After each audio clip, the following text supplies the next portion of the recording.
ధైర్యంగా ఉండి అందరికీ ధైర్యం బాగా నూరుకొస్తారు. మా ఫాదర్ కూడా, మా నాన్నగారు కూడా అస్సలు ఎప్పుడు అనేవాళ్ళు, ఎప్పుడు మీరు పెట్టే చెయ్యి మీరు ఎప్పుడు పైన తప్ప తీసుకుని ఎలా ఉండకండి, చేతులు పెట్టకండి అనే అట్లాంటివి చెప్తుండేవాళ్ళు. అందుకని మాకు ఇట్లా ఇండివిజువాలిటీ మాకు బాగా ఎప్పుడు కూడా ఒకళ్ళని అడగడం అని, ఈవెన్ బ్రదర్స్ని అడగాలన్నా కూడా మాకు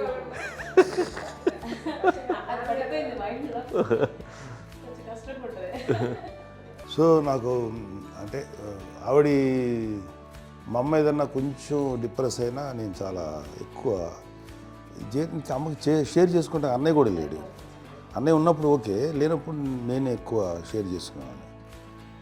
బట్ ద బెస్ట్ థింగ్ మా అమ్మ దగ్గర నుంచి హగ్ అండి. ఈరోజు కూడా మా అమ్మని హగ్ చేసుకోకపోతే అంటే అది నాకు మా అందరిలోనూ, అంటే ఆవిడ పెద్ద చదువుకున్న వ్యక్తి కాదు, పెద్దగా బయటికి వెళ్ళి ఎక్స్పోజ్డ్ కాదు, కానీ ఇవాళ అన్నయ్య కానీ విజయ, మాధవి, నేను, కళ్యాణ్ బాబు ఈ రోజుకి టుగెదర్గానే ఉంటాం. మేబీ మాకు కొన్ని విషయాల్లో నాకు మా మాధవ్కి డిఫరెన్స్ ఆఫ్ ఒపీనియన్స్ ఉండొచ్చు, మా చెల్లికి మా అన్నయ్యకి అట్లా ఉండొచ్చు, ఉంటుందండి ఫ్యామిలీ అన్న తర్వాత. కానీ ద ఇన్విజిబుల్ బాండేజ్ మా అమ్మ ఇచ్చింది, ఆ లవ్ అండ్ ఎఫెక్షన్, హగ్, అవన్నీ ఆవిడ నాన్ వెర్బల్ అడ్వైజ్ ఏంటంటే అందరూ అలా కలిసి ఉండాలనేది ఆవిడ నుంచి మేము నేర్చుకోవాలి. అది ఇట్స్ ఇస్ నాట్ వర్డ్లీ, అది నోటి మాట కాదు, అది వెర్బల్గా కాదు, నాన్ వెర్బల్గా చెప్పినటువంటి ఇది. సో అందుకని అది మాకు గొప్ప, మేమందరం ఇప్పుడు అలా ఉండడానికి కారణం, అంత కలిసి ఉండడానికి కారణం, మెయిన్ కారణం మా అమ్మ అండి. అది సో అందరూ ఉండాలనేది మా అమ్మ అడ్వైస్. ఇప్పుడు కూడా నేను ఎప్పుడైనా ఏదైనా ఫీల్ అయినా, అన్నయ్య ఫీల్ అయినా, లేదు నాన్న అట్లా వదుకు, ఇట్లా ఉండండి, ఇట్లా ఉండి, ఇప్పటికీ చెప్తుంది. మేము ఎవరైనా ఎప్పుడైనా మా చెల్లితో గొడవపడ్డా అనుకోండి, నేను అట్లా అనకరా అని, ఎట్లాగా అంటే ఏమో లేదులేమ్మా ఏదో అన్నాను కానీ ఫీల్ అవ్వకమ్మా, మేమందరం కలిసి ఆవిడని అసలు టెన్షన్ పెట్టమండి మేము. సో అలా అది ఆవిడ నేర్పించింది, అలా కలిసి ఉండటం అనేటువంటి బాండేజ్ని ఆవిడ తన ఒక హగ్తో చెప్పింది. అన్నయ్య సినిమా చూడండి, జాదూకి చెప్పాను చూడండి, అది మా అమ్మ దగ్గరే ఉందండి. శంకర్ దాదాలో చెప్తాడు చూడండి. ఇప్పుడు మోడ్రన్ వర్డ్స్లో చెప్పాలంటే మీ అందరికీ ఆవిడ ఒక వైఫై లాంటిది. Yes, you can say that. Yes.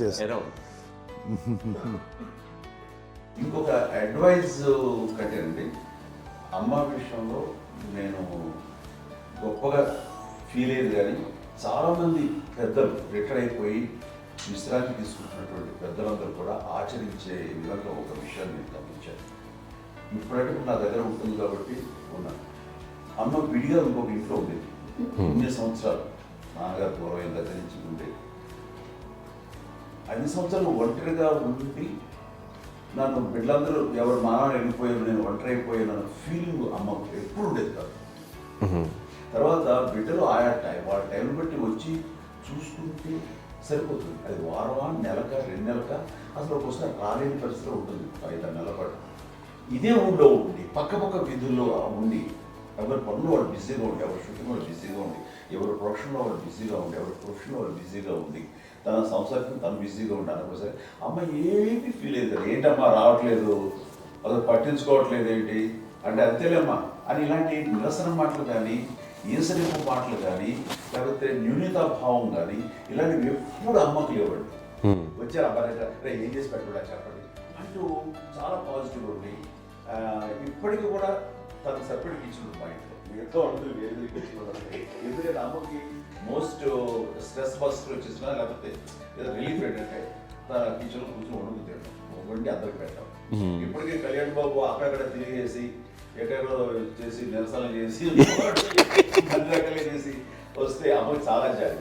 ఆడేదో ఇంక మేము గుడ్లా కష్టపడుతున్నాం, కానీ ఆడి ఎంతలో వెళ్ళేదో మీ టీవీలో వాటిలో అది ఎక్కువగా చూపించేసరికి వాడే కష్టపడతారు, మేము కష్టపడలేదు ఫీల్ అమ్మకి. అందులో వాడు రాగానే ఎలా వచ్చావా అని అమ్మ ఎక్కడ కళ్యాణ్ బాబు అంటే ముందు అమ్మను కానీ ఎక్కడ కళ్యాణ్ బాబు తను ఎక్కడ ఉంటాడో ఏమో ఉంటుంది తెలుసు. అది చూసిన తర్వాత ఎక్కడ తను వాడికి ఇష్టమైన బిర్యానీ అవి చేసి చక్కగా పంపించి అన్నీ చేస్తుంది. అట్లాగా బిడ్డలకి పెట్టడమే తప్ప బిడ్డల నుంచి ఈ వయసులో ఎక్స్పెక్ట్ చేయడం లేకపోగా కొంచెం పట్టించుకోవట్లేదు అనే ఒక న్యూనత భావంలోకి వెళ్ళిపోయి సైకలాజికల్ డిప్రెస్ అయ్యే మదర్ మాత్రం కాదు.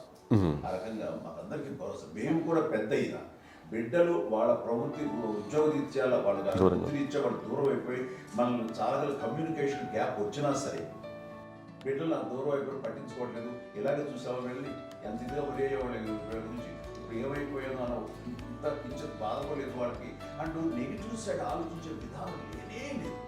అది మా అందరికి ఎంత కంఫర్టబుల్ అంటే అంత కదా.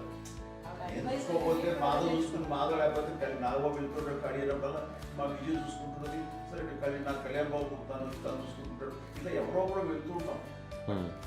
అమ్మ మాత్రం అది వెరీ గుడ్ హెల్దీ.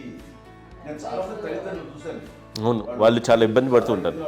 పట్టించుకోవట్లేదు, మేము అర్థం చేసుకోగలము కానీ వాళ్ళు వస్తే బాగుంటుంది కదా అనేది ఉంటుంది, ఫీల్ అవుతారు. అవును, అలాంటి ఫీలింగ్ ఏం లేదు. పైగా బిడ్డలు వస్తే వాళ్ళకి ఏం చేసి పెట్టాలా అనే ఆలోచన ఉంటుంది. అది వెరీ హెల్దీ, చాలా మంది ఆచరించాల్సిన గొప్ప విషయం.